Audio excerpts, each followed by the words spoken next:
Welcome to Nerds at Church, a podcast about nerdery and the Bible. I'm Pastor Kay, and I use pronouns like she and her. And I'm Pastor Emily, and my pronouns are they, them, theirs. In this episode, we'll discuss the second Sunday after Epiphany, also known as Lectionary 2, which this year falls on the 17th of January. A brief content notification for this episode. In both the deep dive and the discussion on the second reading, we talk about bodies and sex work and the biblical word fornication. Also, in the second reading, we talk about a couple examples of non-consensual control of someone else. Check out the episode description for links to the Bible passages and other references we make in this episode. So, for those of you who jumped ahead or checked out in the full context of our 1 Corinthians reading, there's a place where Paul is talking about fornication, and it's a little complicated, partly because of the context and partly because it's a different language. So we're going to deep dive into fornication and sex work and bodies and all of that stuff for you to kind of unpack that in the context of the Bible. Yes. The first reminder as we dive into this is that for many of us, I think for both Pastor Kay and I think we both agree on this, Paul is a colleague. He's not Jesus, right? He's a fellow Christian. He's pretty good at it. He has some good ideas, but he's also not God. Yep. And he's someone who is situated very much within his own context. And for his context, there is a lot that he says that is liberative. His context is 2,000 years ago, so it's a different context than we're in today. Yes. So, within that larger framework and reminder, to dive into the actual Greek a little bit, the word for fornication, which is also, sometimes it's translated fornication, sometimes it's translated sexual immorality. The Greek word is porneia, which has to do with selling bodies. That's kind of the root of that word. So when we think about this passage in particular, Paul's using the example of sex work, of selling bodies for sex. For money. Selling sex for money. Yes. But that's not the thing that he's actually talking about, right? That's not the deeper issue that he's concerned with, because it's in the context of, the comments that all things are lawful for me, but not all things are beneficial. That food is meant for the stomach. There's this sense of valuing bodies that was not common in Paul's day, and actually is not very common in our time either. Right. The ways that we value bodies is so rooted in capitalism and the worth of a body being in its ability to produce capital, usually for someone else. Which is terrifying. And which is really harmful. Yes. So when Paul is talking about selling bodies, those of us particularly who are not sex workers, have to ask is, how do we sell our own bodies, and how do we require others to sell their bodies? Because selling bodies is not just about sex. No. So I think particularly as someone who currently lives in Iowa in a pandemic, one of the things that came out this year was the way that meatpacking plants have forced their workers, not necessarily the administration, right? But the administration of the plants. Yes. Not necessarily the administration of the plants, yeah. But right. The on-the-ground workers, the ones who are making the closest, maybe minimum wage, maybe a little bit more than minimum wage, but are the lowest paid employees. And the least powerful. And their bodies were intentionally put on the line. Their bodies were sold to the pandemic so that people could continue to eat meat. And were treated with contempt. They were treated with contempt. Literally, there were managers betting on how many people would get COVID. Yeah. It's part of a larger system, right? So the managers that were betting got fired. The ones we know about. Which actually is a little bit of scapegoating because it's a bigger system that was at play. Right. There wasn't PPE provided. Right now, the vaccinations in Iowa are going to healthcare workers, which is really important, and I am one of the ones who benefits from that. But it's not going to meatpacking plant workers. It's not going to fast food industry workers. It's not going to a lot of the low-wage earners who are making money. And so this is... And I believe there's currently a conversation going on about who gets it next, and a lot of people are saying essential workers. But I bet that there's going to be some disagreements about who exactly that is. Mm-hmm. Yeah, teachers are in line for it in Iowa before grocery fast store food clerks. Workers or grocery store clerks or any of that. Yeah. So when we think about what it looks like to sell your own body or to force somebody else to sell their body, we as a culture are forcing meatpacking workers to sell their body for our sake. Yeah. Right? I work part-time as a hospital chaplain. So I spend a 14-hour shift that's an overnight shift sleeping on a really uncomfortable bed, getting a terrible night's sleep. That is a part of selling my body. Yes. For a good reason, but it is also selling my body. So when we think about selling bodies, I think it's so easy for us to just look at sexual slavery and then broaden that to all sex work. Or human trafficking. And broaden it to all, but we connect it to sex work. Right. But there is so much human trafficking that happens for sweatshops, for other labor situations, and there's sex work that happens that is not forced, it's not coercive. Sure. And so what Paul is really getting at is more about honoring ourselves and our bodies. I would also say that if you want a really interesting take on this concept, talk to a disabled person, if they're up for that conversation, because the conversation around disability and the inherent worth of a person and their contribution to the capitalist scheme can be very eye-opening for those of us who are used to being able-bodied. Yes. Also, disclaimer, don't just go up to random disabled people and ask them to do emotional labor for you. That's cool. Not what we meant. Yeah. Also, you can follow lots of really great people who are doing this work on Twitter. Mm-hmm. And usually they have a Patreon. And sometimes YouTube. Yeah. So if you're interested, let us know and we will connect you to the folks that we follow and listen to and learn from. Sure. We are always glad to do that when it comes to ability and ableism and disability. Yes. And also when it comes to racism and queerness and classism. Other axes of oppression. Lots of great people that we follow. So we're happy to share that. Let us know. The other piece that I just want to highlight a little bit is, and this connects again with the COVID meatpacking, right, is we have called frontline workers, we have called essential workers heroes. And part of what we've done in calling them heroes is make their deaths acceptable to us, right? So One of the pushes that we had earlier on in the pandemic was the hashtag essential, not expendable. Yes. Essential workers are not there to be sacrificed on, right? We're not sacrificing them on the altars of capitalism, but that is in fact what we have been doing. And so how do we shift that to make sure that they get the protections that they need, that their bodies and their livelihoods and their lives are honored as holy? Because once we call someone a hero, we, A, expect that they might die in the process, because that's what heroes do, and B, don't expect them to want to be properly paid for their work, because why would a hero want to do that? Mm-hmm. And the reality is we should be paying anyone who is working front lines, or at all, a living wage. We should be paying everyone a living wage, but particularly we should be paying hazard pay for everyone who works in a hospital, especially the environmental services people, the people that clean up the hospital, especially fast food and restaurant workers, especially meatpacking plant workers, especially those who are grocery cashiers, who are running buses and transportation.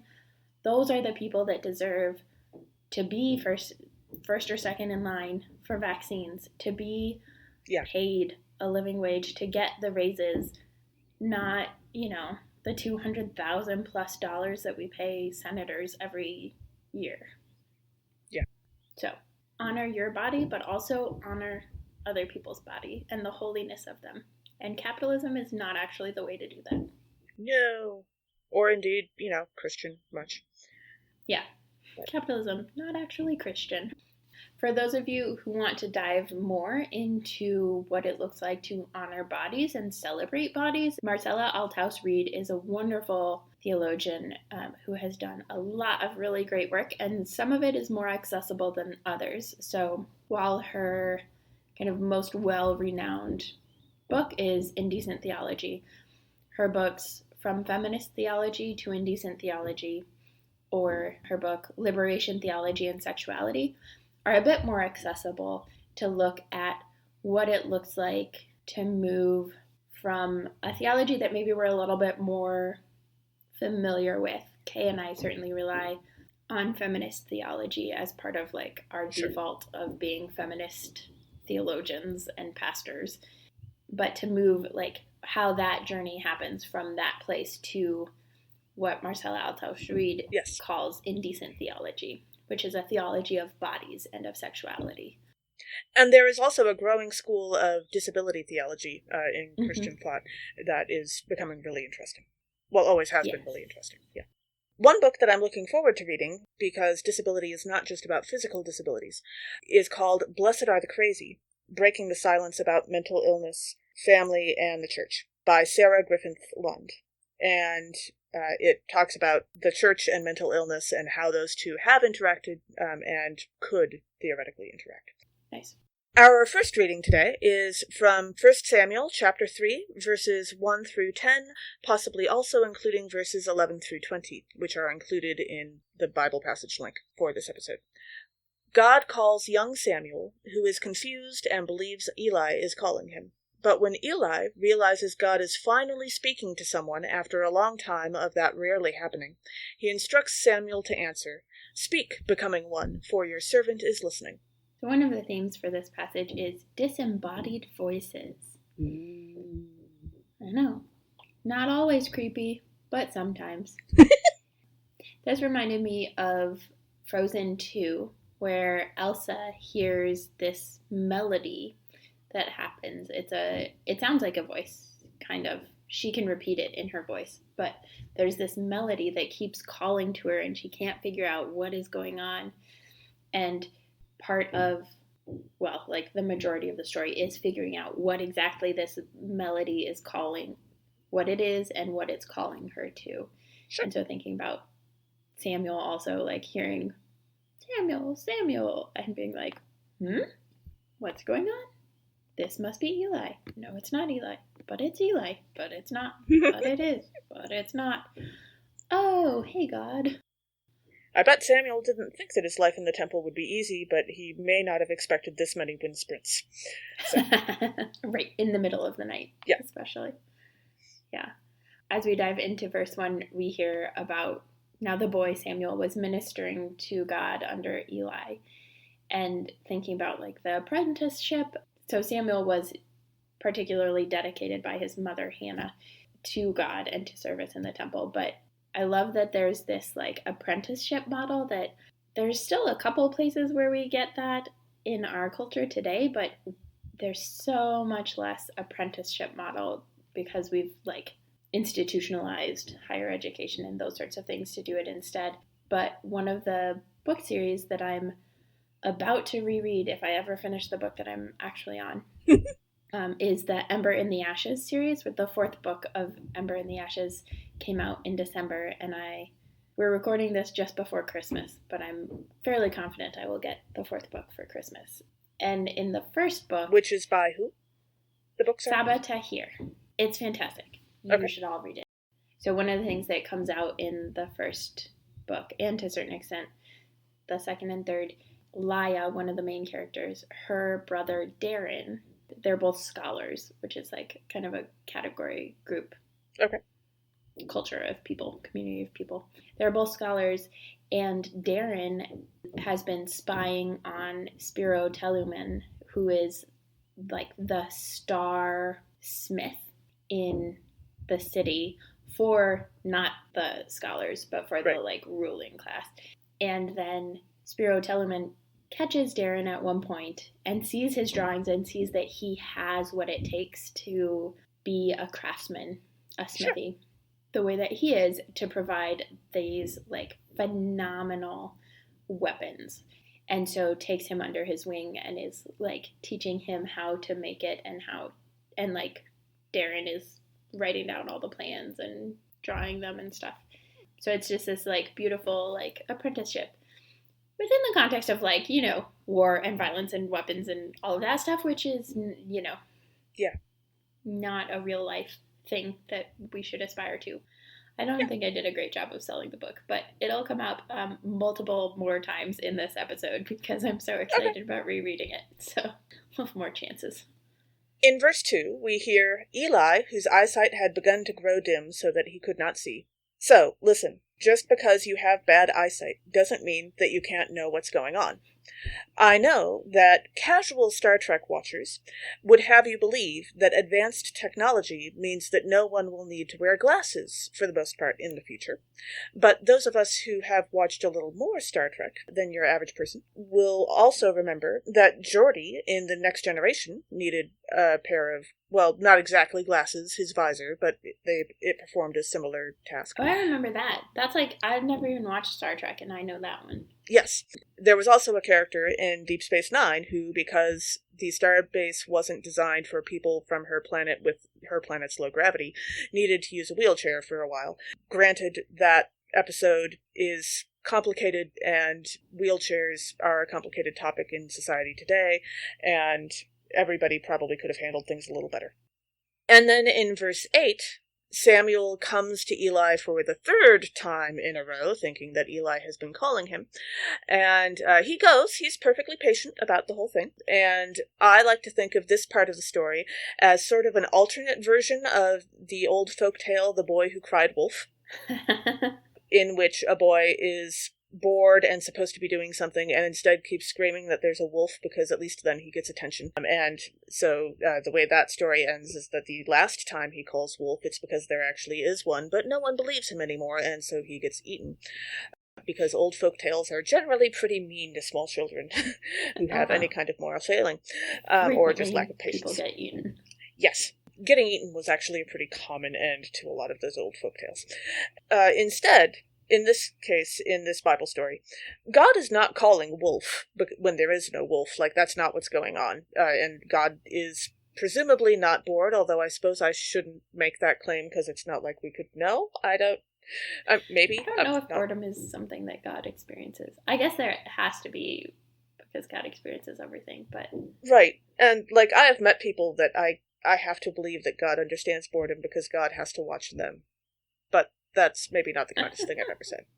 Definitely not the kindest thing you've ever said, probably. Definitely not, no. The thing is that Samuel remains perfectly patient, perfectly willing to keep doing this thing when he believes that Eli is calling him over and over again, and keeps going to him. And I think that's a illustration of probably exactly the opposite of the vice that the boy who cried wolf had. It's the virtue that is the opposite of that vice, in that he is patient and willing to continue doing this vaguely odd thing. Although maybe he wasn't sprinting constantly to Eli. Maybe he was just walking like a normal person. I don't know. Who knows? That's what headcanons are for. Yes. In verse 18, in kind of the last part of this passage, God has told Samuel some pretty bad things coming up about Eli, and Eli has an inkling that God's not happy with him because of what his sons have done and what he hasn't stopped his sons from doing. And so in verse 18, Eli has now told Samuel, you have to tell me everything, or may it all happen to you as well. And so we hear that Samuel told Eli everything and hid nothing from him. Then Eli said, it is God. Let God do what seems good. And so there's this sense of like faithfulness and loyalty, even to like his own distress or detriment that Eli is experiencing, right? He knows he messed up and he knows there are consequences for messing up.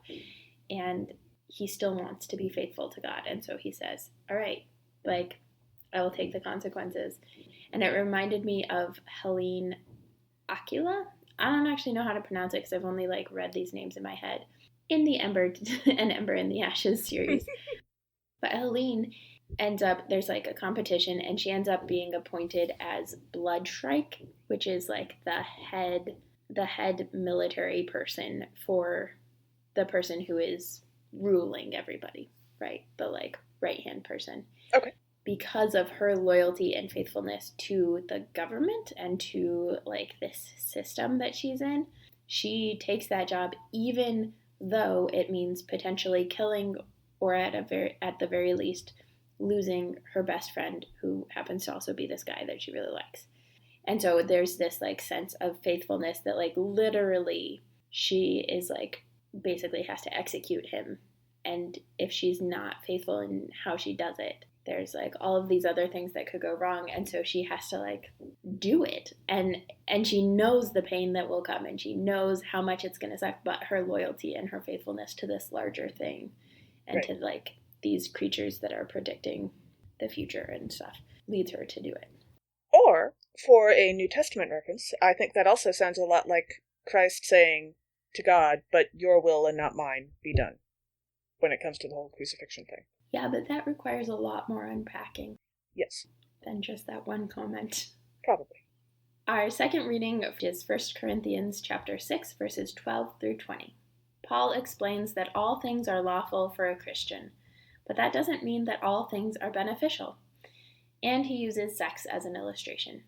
So we've already talked about this passage a fair amount in our deep dive, but one of the main themes that I pull out of this passage is actually that your body is good and your body glorifies God. There's so much possibility for this passage to be twisted into a purity culture thing, which is not actually faithful to the Bible. It's not biblical. You've heard Paul rant about other stuff in the Bible. Can you imagine how Paul would rant in reaction to this passage getting misused like that? Right. Paul would have some things to say about purity culture, for sure. And extremely long sentences. Every time Paul says anything, it's extremely long sentences. Yes. Yeah. But Paul, again and again, is coming back to that even in the ways that our bodies are not permanent necessarily, there is this goodness about our bodies, that our bodies are our bodies, and that is good. Our bodies are each different. Our bodies look different. Our bodies function differently, and our bodies are good. And that is part of how we glorify God. And that's still true even if our bodies don't function the way we would like them to. Like, for example, I am lactose intolerant. I miss real ice cream from the days when I didn't know it was real ice cream that was doing the horrible things to me. But, also, my body is still good. Mm-hmm. Yeah. It doesn't take away the, like, annoyances or frustrations we might have with our bodies, but it sometimes are much more serious than lactose intolerance. But yes. Yep. But it is important for us to name that your body is good, that the ways that you live your life and the ways that you co-create with God how your body is. Yeah. That's evidence of your goodness and your reflecting God's image, bearing God's image. Part of that is in your body. Yes. When we reach verse 12, we hear Paul say, all things are lawful for me, but not all things are beneficial. All things are lawful for me, but I will not be dominated by anything. He's referencing the fact that the way that we prioritize our lives can affect our faith or our lives, surprisingly enough. Paul, in particular, seems really interested in the bodily or physical urges that we all have. In the following verse, Paul uses food as an example. We enjoy food, but it's not something that matters on the cosmic, eternal scale of God, you might say. The Great British Bake Off is a lot of fun, but cosmically speaking, whether or not your tiramisu turns out properly is not something that God is terribly concerned with, unless God is just as obsessed with the Great British Bake Off as some of the rest of us. What? God is definitely as obsessed with the Great British Bake Off as I am. I don't know what you're talking about. But does God prefer the old version or the new version? Well, God definitely prefers the Mary Berry version. Because that is what I prefer. And God is clearly made in my image, obviously. Because that's the direction that works. Sarcasm. After that verse, Paul uses sex as an example for many, many, many more verses. And there are countless fictional examples of people's bodily urges, you might say, getting in the way of those same people doing their jobs, doing what's right, honoring their relationships, doing lots of other things, etc. Since I am demisexual, these kind of stories often have me yelling at the screen or the page quite a lot at some length with enthusiasm. Especially when fiction uses sexual urges to completely overcome a character. Two examples that immediately spring to mind are the Hathor episode of Stargate or the Lorelei episode of Agents of S.H.I.E.L.D., which does seem weirdly, oddly similar to the episode of Stargate. Not that you're bitter about that at all. No, of course not. Both of which have a character with unusual, magical, supernatural powers of some sort. Use their powers to control the hormones and therefore control the actions and choices of other people, mostly men. I went a very different route, probably because I was doing the deep dive and so had all of that stuff up in the deep dive area. But I was thinking about the all things are lawful, but not all things are beneficial, but I will not be dominated by anything. It reminded me of the Hunger Games prequel about the Ballad of Songbirds and Snakes, which is President Snow's kind of younger years prequel thing. And as he's trying to be a mentor-ish for some of the early Hunger Games, there's this sense that like the Hunger Games don't have rules, right? Anything goes in the Hunger Games. But at the same time, there are some things that are not okay. And so he is like weaving that line of, this is technically not against the law, but I know I probably shouldn't do it, and how to navigate that, and which is kind of the opposite of what Paul is saying, right? Paul is saying, just because you can doesn't mean you should. I feel like Paul would probably also say, murder is bad, don't murder people. Right. Again, with that reminder. Yes, it's true. The Hunger Games as a whole, like, encouraging murder, not great. Yes. In verse 19, we then hear, do you not know that your body is a temple of the Holy Spirit within you? And in another one of those fan fiction impacts your life and will not shut up even when you're talking about more serious ideas moments, which I seem to have a lot, there is a Marvel Cinematic Universe fanfic, which I hopefully will be able to find a link to, although which might not be rated G, where Darcy Lewis becomes a S.H.I.E.L.D. agent, and at one point she has a conversation with a fellow agent about the whole body is a temple idea, and she points out that there are many different kinds of temples, and one person might think of their body as one kind of temple, and another person might think of their body as a very different kind of temple, and that will impact how they treat their bodies. Like, some people see their body as a very harsh, very strict, very human sacrifices happen on the top floor regularly kind of temple. And she prefers to see her body as more of a lush Bollywood kind of place with lots of dance numbers. This reminds me of how what you understand to treat your body as a temple means for you can be very different. Some people say that that means that you should constantly do very hard workouts and keep your body in the best physical peak condition, even if that means being kind of mean to your body. And other people believe that that means just, try to keep it in generally good shape, but also don't hurt yourself in the process, because temples aren't hopefully about that. Which is really more my situation. Respect your body and listen to what your body's needs are. Yes. And follow that. That's my version. Yeah, I'm not sure about that. I actually really liked this verse, as a helpful reminder to me. I've written it sometimes on mirrors in where I live as reminders that, like, I think I've seen stickers too that people put on mirrors that say, like, reflections in the mirror may be distorted by societal expectations of and standards of beauty or something, which is a fun way of, like, reminding people that there's so much that goes into how we understand our bodies and how we value our bodies. Yes. Once again, your body is good. Your body is keeping you alive. Your body is you. Yay, bodies. I also, once again, looked at verse 19 and once again was reminded of an ember in the ashes. No, really? It's on my mind a lot. And the connection I made actually, like, doesn't make sense in a lot of ways, but Elias, who is the top, like, military student in the story, the mantra that his family comes from, like, top military people, high, like, important, and he was in some ways orphan, like his mom gave him up, and so he was raised actually as a tribal kid and then has been like reintegrated into the family lineage and stuff. Cool. So his like family line, the mantra and meditation for them is, the field of battle is my temple, the sword point is my priest, the dance of death is my prayer, the killing blow is my release. And it's really interesting the ways that as he struggles with all of the death and the destruction and the military stuff in his family and in his school, this still is the mantra that he comes back to that centers and grounds him. Yes. I much prefer my body as a temple of the Holy Spirit within me, which I have from God, to the field of battle as my temple. But, you know, to each their own. Please don't kill people. Murder bad. Murder bad.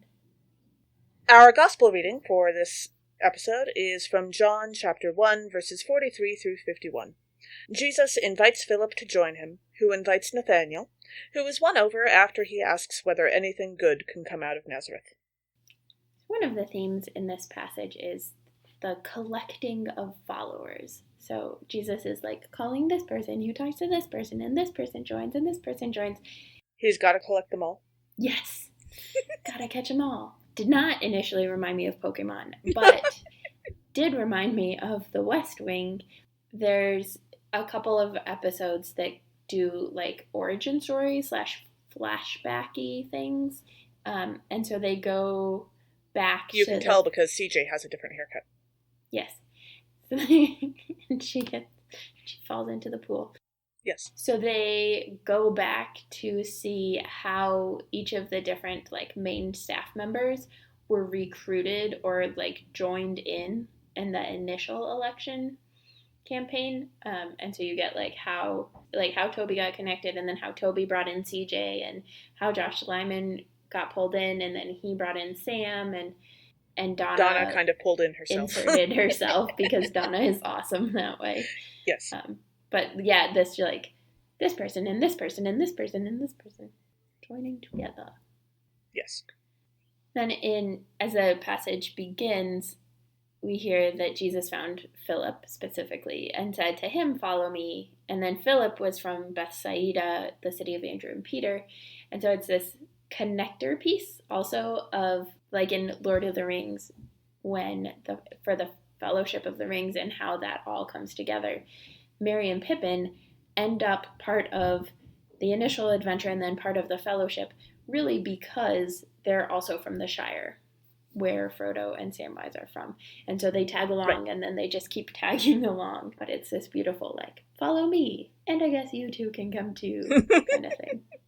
And then in verse 46, when we hear Nathanael sarcastic, I assume it's sarcasm, I don't know, dismissively asks. So Nathanael dismissively asks, can anything good come out of Nazareth? And that, I feel like there's an almost word for word quote. I don't think there is, but that is definitely the sense that we get in the beginning of the Hunger Games books about District 12, where it's like, can anything good come out of District 12? They've had one victor in the entire history of the Hunger Games. Yeah. In verse 47, when we hear, when Jesus saw Nathanael coming toward him, he said of him, "Here is truly an Israelite in whom there is no deceit."